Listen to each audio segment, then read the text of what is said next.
Hello.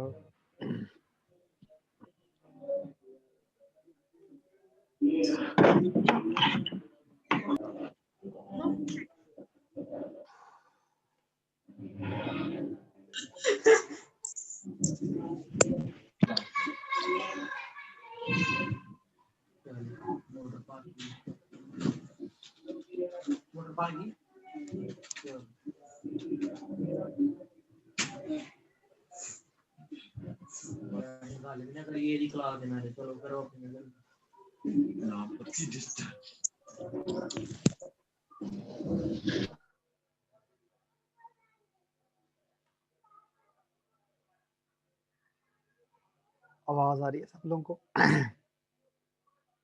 अपने नाम के साथ अपना रोल नंबर मेंशन कर लें साहब, काइंडली।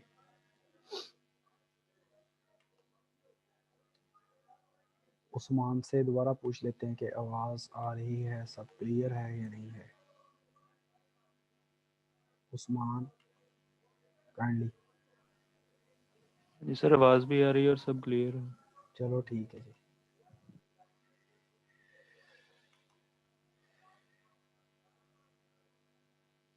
तो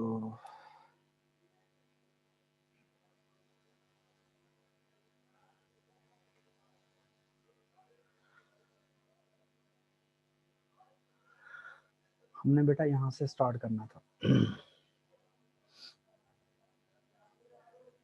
आज हमने ना ये वाला पार्ट पढ़ना है, तो हम स्टार्ट करते हैं। थोड़ा सा 2 मिनट स्टूडेंट्स का और वेट कर लेते हैं। ये स्टूडेंट्स हैं, वेटिंग रूम में हैं 3। ये एडमिट कर लेते हैं सबको।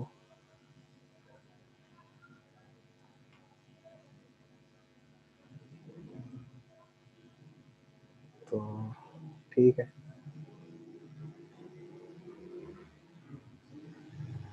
उमर फारूक कुछ कहना चाह रहा है? जी उमर फारूक। हाँ जी।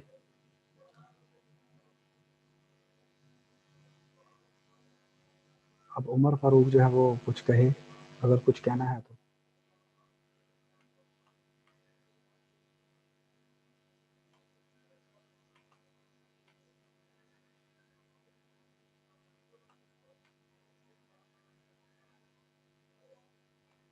ठीक है, नहीं कुछ कहना तो ना से। अस्सलाम वालेकुम सर। वालेकुम सलाम। हाँ जी बोलो। जी सर, मैंने कहा काफी बच्चे पूछ रहे हैं कि लेक्चर ये वाले यूट्यूब पे अपलोड मिलेंगे। नहीं मिलेंगे।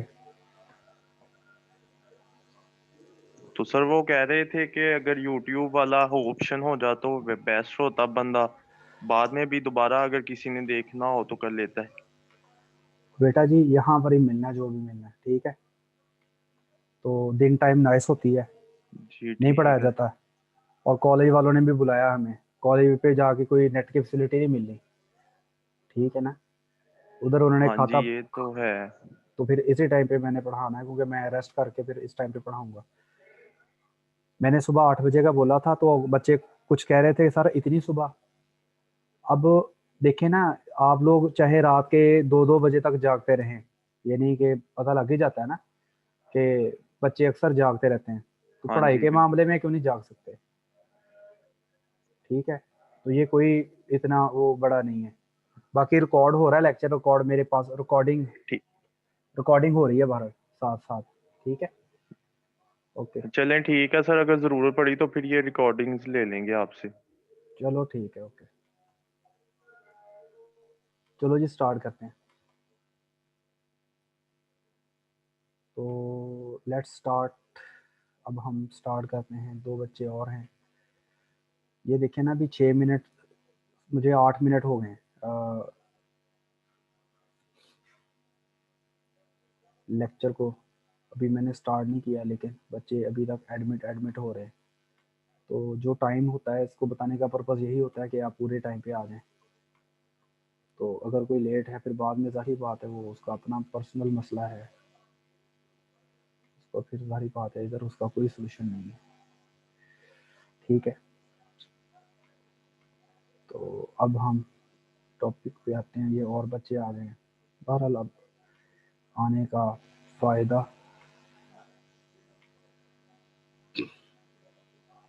अब हम इसको स्टार्ट करते हैं।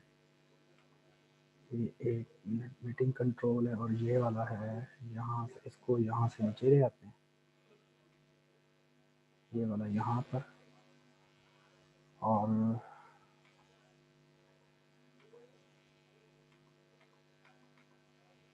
अब हम इसको करते हैं यहाँ से। अच्छा बेटा,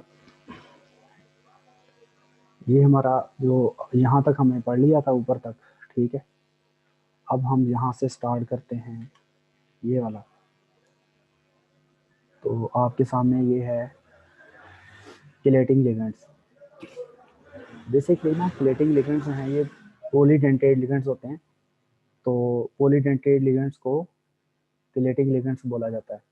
जैसे आपने इधर अभी पढ़ा है ये वाला, अगर आप देखो इस टेबल में ऊपर, तो ये जो ट्राइडेंटेट लिगेंड है, टेट्राडेंटेट लिगेंड है, हेक्साडेंटेट लिगेंड है, ये मेटल के साथ जो है more than one coordinate covalent bond बना सकते हैं। तो ये सारे के सारे जो हैं, क्या कहना चाहिए इन्हें, किलेटिंग लिगेंड्स हैं। मिसाल के तौर पर हम कहते हैं कि ये हमारे पास जो है ये हमारे पास मेटल है, और हम कहते हैं कि ये लिगेंड्स के दो डोनर एटम है। एक लिगेंड का ये डोनर एटम है और एक लिगेंड का ये डोनर एटम है। ठीक है, लिगेंड एक है लेकिन उसके पास डोनर एटम दो है, तो एटलीस्ट दो डोनर एटम है। इस डोनर एटम के पास भी लोन पेयर है, इस डोनर एटम के पास भी लोन पेयर है। तो सबसे पहले ये हमारे पास है लिगेंड। लिगेंड किसे कहते हैं? वो स्पीशी जो मेटल को इलेक्ट्रॉन पेयर डोनेट करे। अब ये हमारे पास मिनिमम जो है ये दो कोऑर्डिनेट कोवेलेंट बॉन्ड बना सकती है, यानी कि ये बाइडेंटेट लिगेंड है। एटलीस्ट ट्राइडेंटेट, टेट्राडेंटेट, हेक्साडेंटेट कोई भी हो सकता है, लेकिन हमारे पास ये वाली जो है ना स्पीशी, ये एटलीस्ट जो है वो बाइडेंटेट लिगेंड है हमारे पास। अच्छा, तो ये वाला डोनर एटम भी मेटल को क्या करेगा? मेटल के साथ जो है कोऑर्डिनेट कोवेलेंट बॉन्ड बनाएगा। ये वाला जो डोनर एटम है ये भी मेटल के साथ कोऑर्डिनेट कोवेलेंट बॉन्ड बनाएगा। तो जब बाइडेंटेट लिगेंड के दोनों डोनर एटम जो है मेटल के साथ कोऑर्डिनेट कोवेलेंट बॉन्ड बनाएंगे तो हमारे पास ये रिंग स्ट्रक्चर बन जाएगा। ये जो रिंग स्ट्रक्चर कॉम्प्लेक्स होता है उसे हम कहते हैं कीलेट। इसको बोलते हैं कीलेट। मैंने कीलेट क्या बोला है? ऐसा बाइडेंटेट, अगर बाइडेंटेट लिगेंड जो है दोनों डोनर एटम के साथ मेटल के साथ कॉम्प्लेक्स फॉर्मेशन कर ले, कोऑर्डिनेट कोवेलेंट फॉर्मेशन करके, तो इससे हमारे पास जो है रिंग स्ट्रक्चर कॉम्प्लेक्स बन जाता है। तो इसको कीलेट बोलते हैं। Ring structure complex is called as chelate. और जिस लिगेंड की वजह से कीलेट बना है, ठीक है, उसको बोलते हैं किलेटिंग लिगेंड। ठीक है, तो ये मोनोडेंटेट लिगेंड की प्रॉपर्टी नहीं है। मिसाल के तौर पर अगर हम कहते हैं कि ये हमारे पास मोनोडेंटेट लिगेंड है, ये वाला, ये जो है मेटल के साथ कोऑर्डिनेट कोवेलेंट बॉन्ड के जरिए जुड़ जाता है। यहाँ पर कोई और लिगेंड जो है वो मोनोडेंटेट लिगेंड, ये मेटल के साथ कोऑर्डिनेट कोवेलेंट बॉन्ड के जरिए जुड़ जाता है। तो चाहे जितने मर्जी जुड़ जाएं, लेकिन रिंग स्ट्रक्चर कॉम्प्लेक्स नहीं बनेगा। रिंग स्ट्रक्चर कॉम्प्लेक्स तभी बनेगा जब एटलीस्ट जो है बाइडेंटेट लिगेंड जो है मेटल के साथ जुड़ेगा। तो बाइडेंटेट लिगेंड जो है, या ट्राइडेंटेट, टेट्राडेंटेट, हेक्साडेंटेट, ये वाला जो लिगेंड है इसे किलेटिंग लिगेंड बोलते हैं और रिंग स्ट्रक्चर कॉम्प्लेक्स को किलेट बोलते हैं। ठीक है, अब हमारे पास अगली टर्मिनोलॉजी है एम्बीडेंटेट लिगेंड। एम्बीडेंटेट लिगेंड से मुराद ऐसा लिगेंड होता है जिसमें डोनर एटम दो होते हैं, लेकिन एक टाइम पे एक ही डोनर एटम जो है वो मेटल के साथ कोऑर्डिनेट कोवेलेंट बॉन्ड फॉर्मेशन करता है। फॉर एग्जांपल, यहाँ पर आप देखो तो यहाँ पर आपको ये वाला नज़र आ रहा होगा, ये है NO2। यहाँ पर आपको NO2 नज़र आ रहा है। अब NO2 जो होता है ना, इस पे होता है -1 चार्ज। इसमें दो डोनर एटम होते हैं।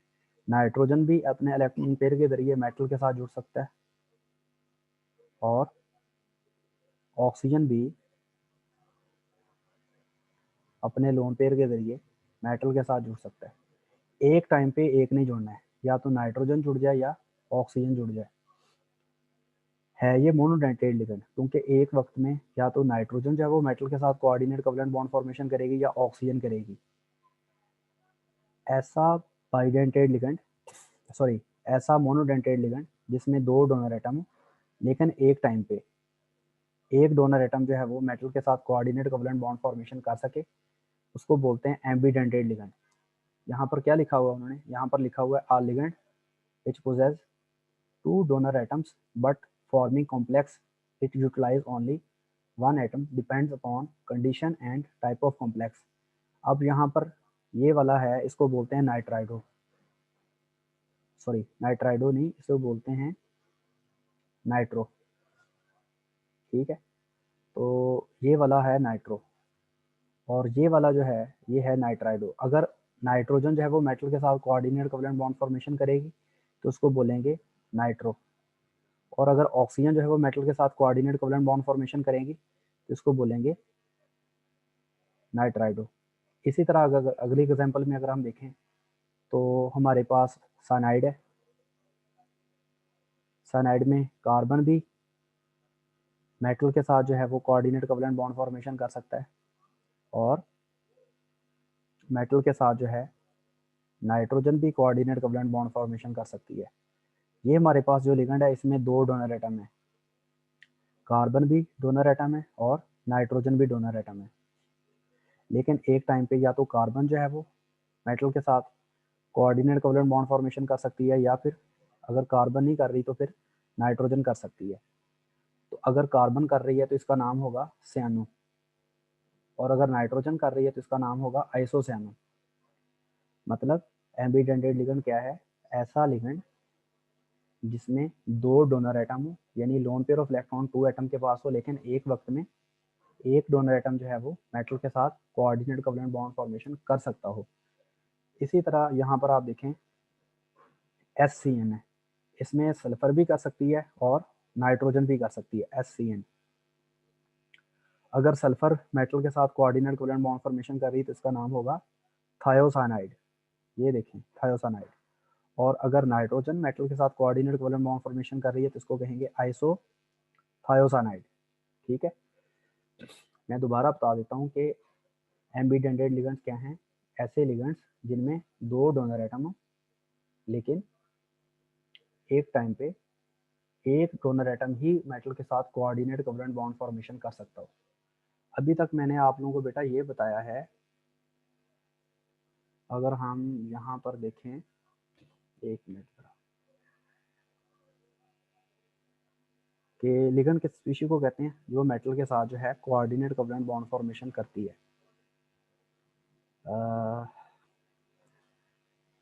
लेट्स सपोज कि ये हमारे पास जो है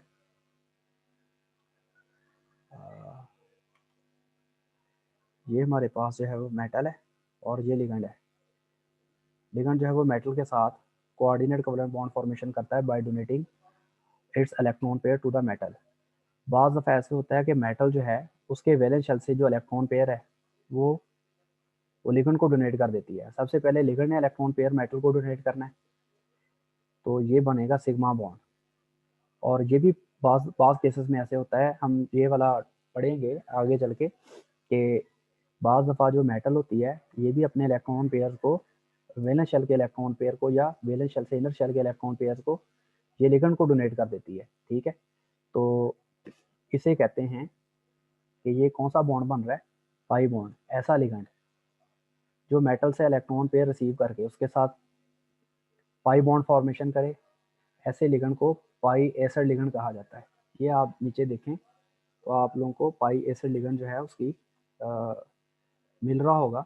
ये देखें यहाँ पर लिखा हुआ है उन्होंने पाई एसिड लिगेंड्स। एसिड किसे कहते हैं, एसिड से मुराद ऐसी स्पीशी होती है जो इलेक्ट्रॉन पेयर रिसीव करे। अब लिगेंड क्या कर रहा है, लिगेंड जो है मेटल से इलेक्ट्रॉन पेयर रिसीव कर रहा है, और जब लिगेंड मेटल से इलेक्ट्रॉन पेयर रिसीव कर रहा है तो उस सूरत में कौन सा बॉन्ड बन रहा है, पाई बॉन्ड। ठीक है, इसमें वो लिगेंड्स जिनमें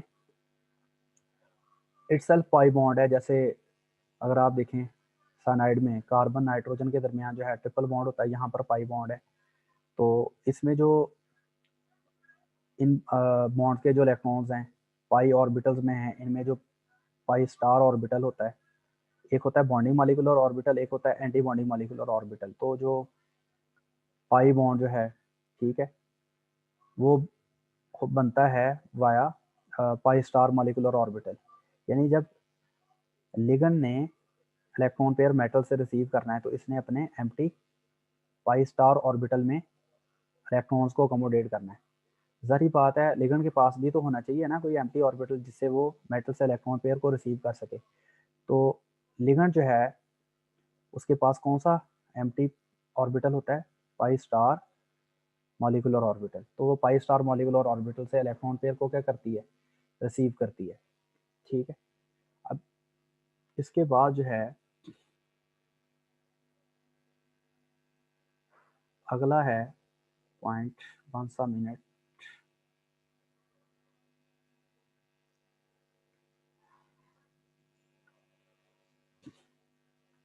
नेक्स्ट है जी कोऑर्डिनेशन स्फीयर। आपको मैंने बताया था कि मेटल और मेटल के साथ जो जुड़े हुए लिगेंड्स हैं, ठीक है, ये सॉल्यूशन के अंदर अपनी एग्जिस्टेंस को बरकरार रखते हैं और ये फर्दर आयनाइज नहीं होते। ठीक है। तो कोऑर्डिनेशन कंपाउंड का जो नॉन आयनाइजेबल पार्ट है उसे बोला जाता है कोऑर्डिनेशन स्फीयर। कोऑर्डिनेशन स्फीयर में एक होती है मेटल और दूसरे नंबर पे होते हैं लिगेंड्स। ठीक है। तो मेटल और लिगेंड्स जो हैं जो एक यूनिट के तौर पर बरकरार रहते हैं, हम उनको एक कह लें कि ये वाली जो स्क्वायर ब्रैकेट है इसमें लिखते हैं। नेक्स्ट टर्म है कोऑर्डिनेशन नंबर। कोऑर्डिनेशन नंबर से मुराद होता है कि मेटल के साथ जितने लिगेंड्स बाउंड हैं, फॉर एग्जांपल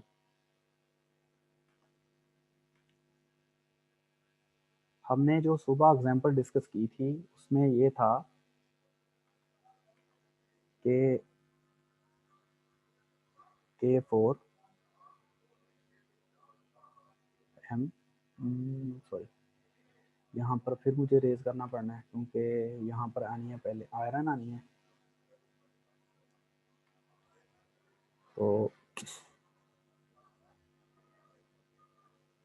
ये है FeCN6।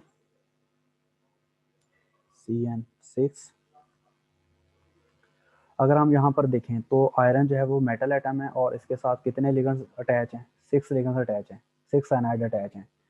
तो मेटल के साथ जितने लिगेंड्स बाउंड होंगे, number of ligands bound to the metal is called as coordination number. ये ना छोटी क्लासेस में ये डेफिनेशन होती है कि मेटल के साथ जितने लिगेंड्स अटैच हैं। बेसिकली अगर फॉर एग्जांपल अगर हम इस कॉम्प्लेक्स में देखें, इस कॉम्प्लेक्स में निकल के साथ इथाइलिन डाइमीन जो है वो 3 अटैच हैं। एक इथाइलिन डाइमीन जो है वो 2 कोऑर्डिनेट कोवलेंट बॉन्ड बनाता है क्योंकि ये बेसिकली बाइडेंटेड लिगेंड है। अगर मैं इसका आपको थोड़ा सा स्ट्रक्चर ड्रॉ करके दिखाऊं तो आपको बेहतर समझ आ जाएगी। जैसे अगर हम लिखें कि निकल जो है उसके साथ 1 2 3 4 5 6 इथाइलिन डाइमीन के इसके साथ जो है वो 3 मॉलिक्यूल अटैच हैं। पहला हम मॉलिक्यूल इस तरह ड्रॉ कर लेते हैं। कुछ स्टूडेंट्स हैं वेटिंग लिस्ट में, उनको भी हम ज्वाइन कर लेते हैं पहले ताकि वो उनकी भी अटेंडेंस हो जाए।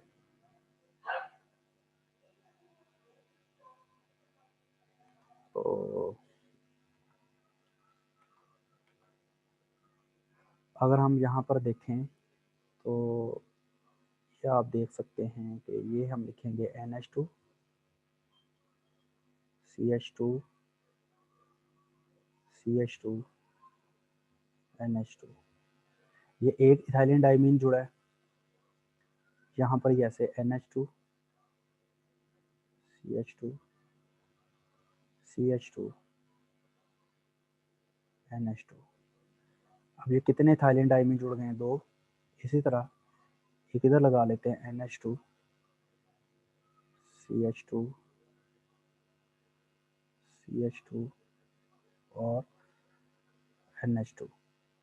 आप यहाँ पर देखें ये हमारे पास निकल जो है सेंट्रल मेटल है, इसके साथ 3 लिगेंड जुड़े हुए हैं। एक ये इथाइलिन डाइमीन जुड़ा हुआ है, दूसरा ये वाला इथाइलिन डाइमीन जुड़ा हुआ है, तीसरा ये वाला इथाइलिन डाइमीन जुड़ा हुआ है।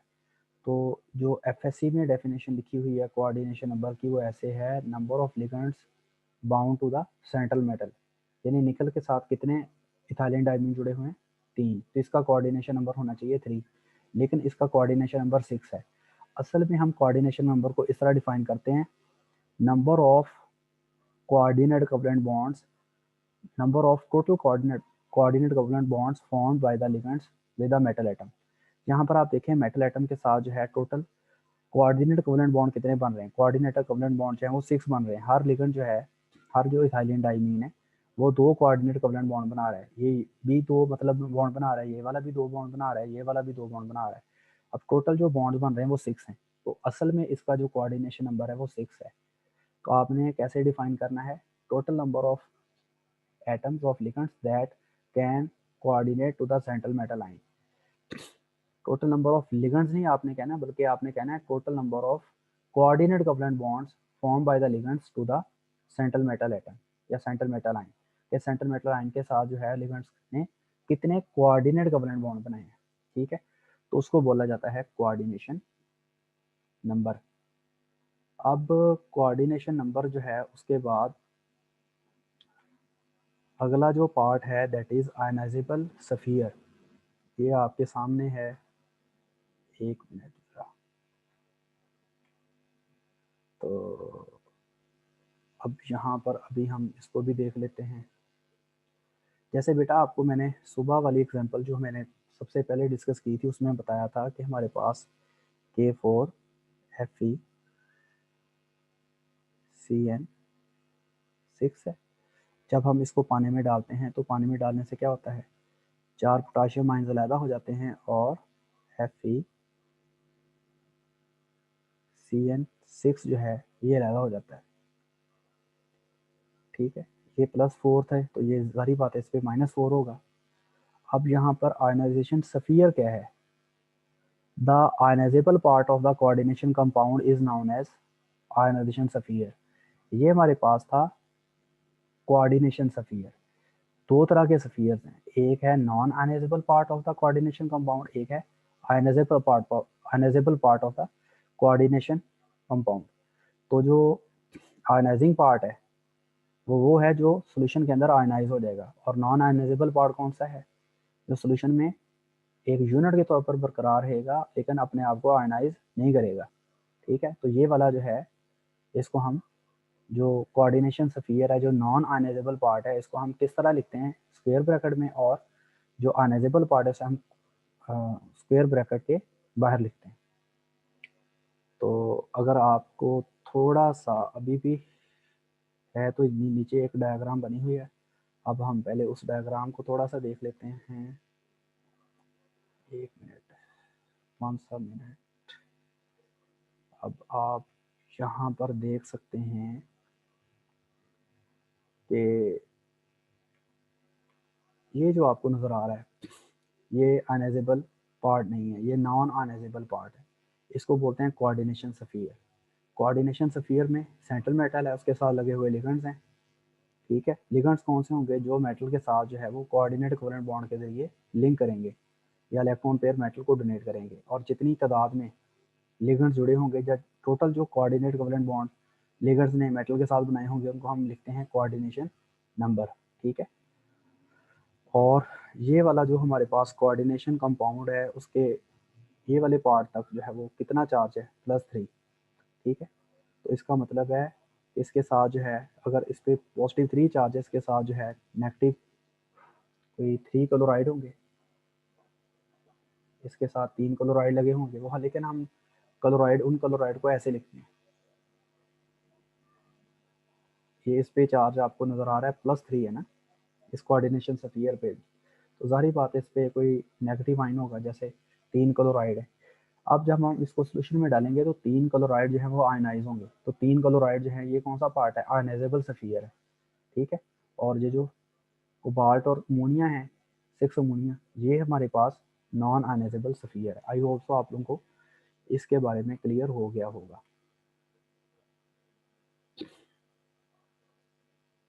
अब इसके बाद है जी नेक्स्ट,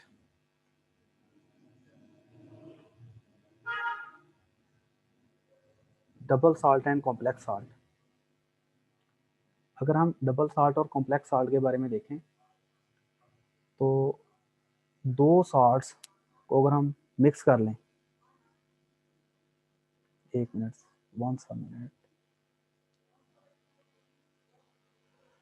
बेटा, अगर हम दो साल्ट्स को मिक्स कर लें और दो साल्ट्स को मिक्स करने के बाद उसमें से पानी एवेपोरेट कर दें, तो ज़ाहिर बात है दो साल्ट के मिक्स करने से हमारे पास जो है यही सोचेंगे कि डबल साल्ट बनेगा।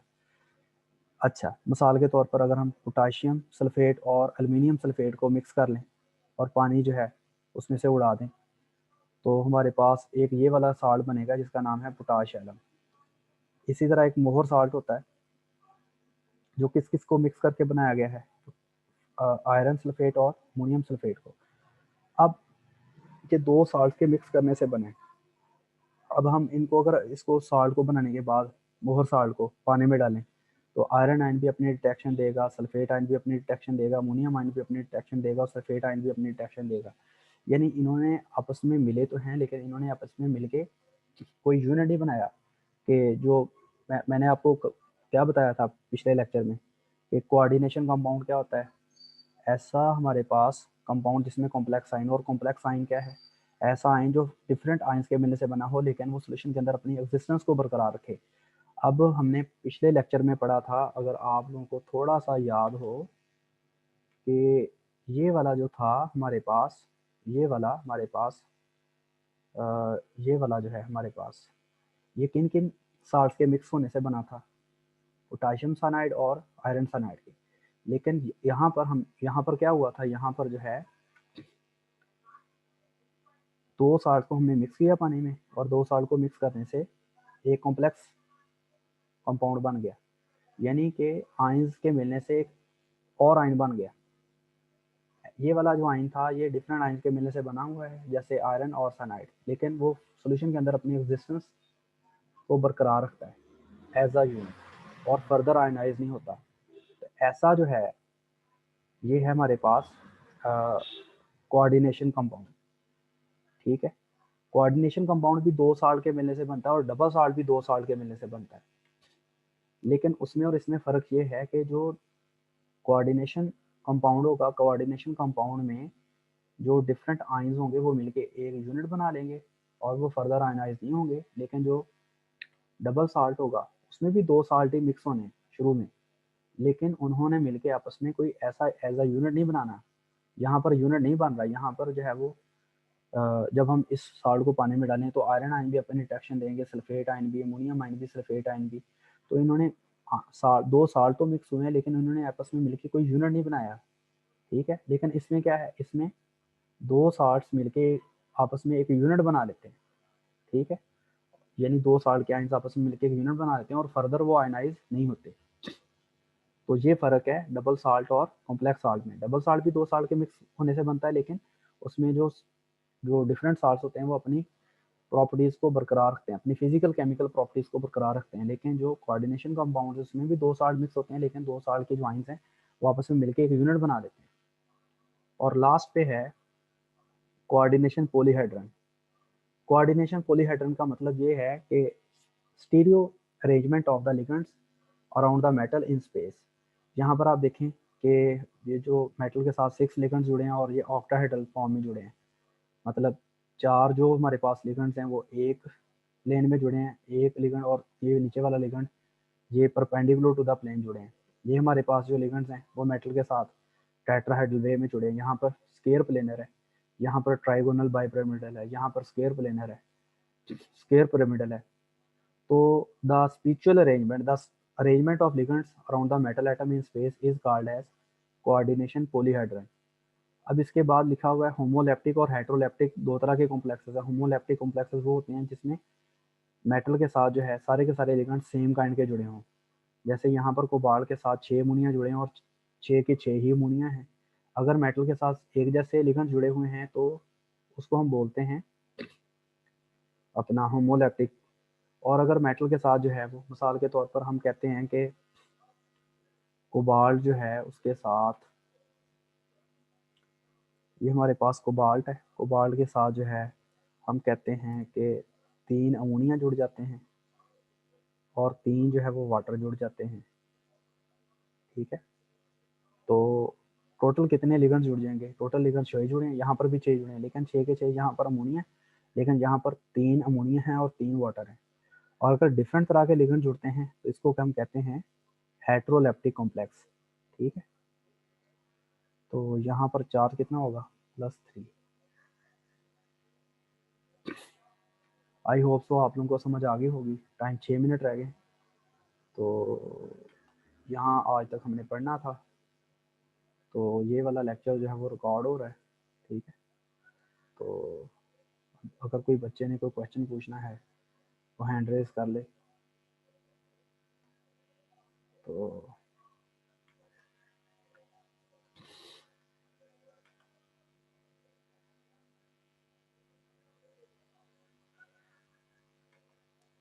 जी, हाँ जी ज़ुबैर, कोई क्वेश्चन है पूछो। सर जो आपने हमें ये सेंड की इस ग्रुप में पीडीएफ, सर अगर आप एक ही टाइम में सारी सेंड कर दे तो मैं एक ही टाइम में प्रिंट करा लेंगे तो बाद में याद करना इजी होगा, बार बार शॉप पे जाने से बेहतर है। चलो ठीक है,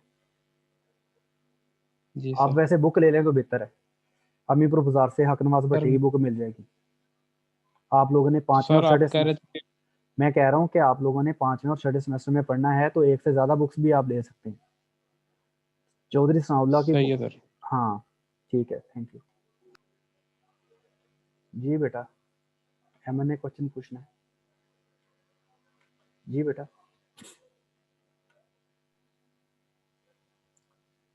हाँ जी पूछो।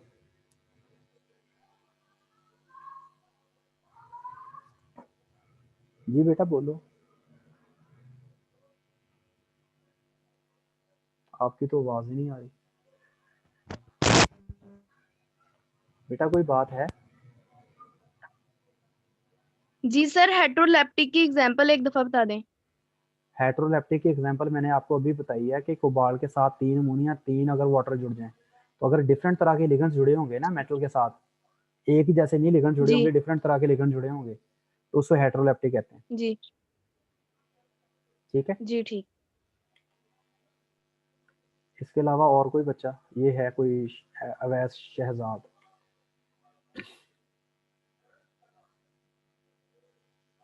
जी अवैस, आपका क्या क्वेश्चन है?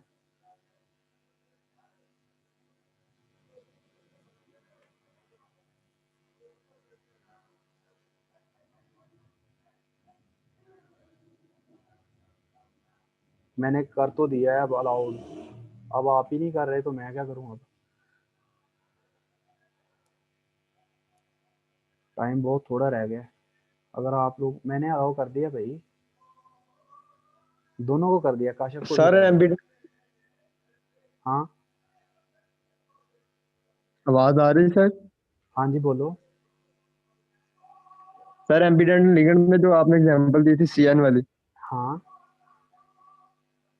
वो सर कैसे एम्बीडेंट लिगेंड है? उसमें तो सिर्फ एक ही डोनर ग्रुप है, नाइट्रोजन।